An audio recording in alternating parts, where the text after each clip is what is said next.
আজকে তোমাদেরকে বৃত্তের একটি সমীকরণ থেকে তার কেন্দ্রের স্থানাঙ্ক এবং কি ব্যাসার্ধ কিভাবে নির্ণয় করতে হয় সেই সম্পর্কে একটু কি ধারণা দেওয়ার চেষ্টা করব।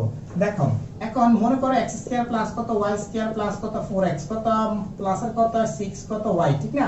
তারপর প্লাস কত মনে করো কি 9 ইকুয়াল কত 0। এই একটা বৃত্তের সমীকরণ, ঠিক না?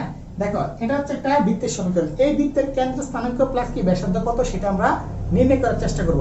তাহলে একটু খেয়াল করো, এখানে যদি আমরা দেখি একটু খেয়াল করো, টেকনিকটা একটু খেয়াল করবা। x এর সাথে যে সহগটা আছে সেই সহগটাকে কি 2 দ্বারা ভাগ করে দিবা।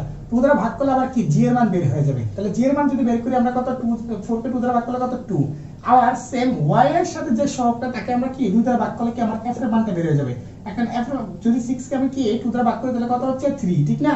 এখন এখানে দেখেন একটু খেয়াল করেন, এই x y বিহীন যে সংখ্যাটা সেটা হচ্ছে আমার কি c এর মান। তাহলে আমরা কি এই যে বৃত্তের সমীকরণ থেকে যে কোনো একটা বৃত্তের সমীকরণ থেকে আমরা কি g f c এর মান বের করতে পারবো। তো যদি আমরা g f c এর মান বের করতে পারি তাহলে অনায়াসে আমরা কি কেন্দ্রের স্থানাঙ্ক এবং কি ব্যাসার্ধ বের করতে পারবো।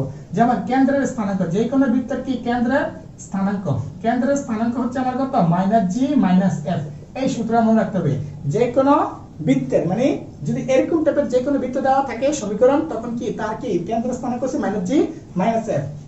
এখন আমরা তো g এর মান পাইছি কত 2, তাহলে -2 আর কি মাইনাসের কত 3, f এর মান কত 3। তার মানে এটা হচ্ছে আমার কি এই বৃত্তের কেন্দ্রের স্থানাঙ্ক। এখন আমরা যদি ব্যাসার্ধ নির্ণয় করতে যাই তাহলে ব্যাসার্ধ নির্ণয় করার সূত্র হচ্ছে আমার কি √g² প্লাস কত f² মাইনাস কত c। এখন যদি আমরা কি করি g এর মানটা বসাই তাহলে 2² মানে কত 4, 3², ঠিক না? 3² মানে কত 9, আর c এর মানটা কত পাইছি আমরা, c এর মানটা কত পাইছি 9, ঠিক না? এখন যদি c এর মানটা 9 বসাই তাহলে 9 9 ক্যান্সেল, তাহলে কি √4 মানে কত 2। তার মানে কি এই বৃত্তের ব্যাসার্ধ হচ্ছে 2 এবং কেন্দ্রের স্থানাঙ্ক হচ্ছে কি -2 মাইনাস কত 3। আশা করি বুঝতে পারছি।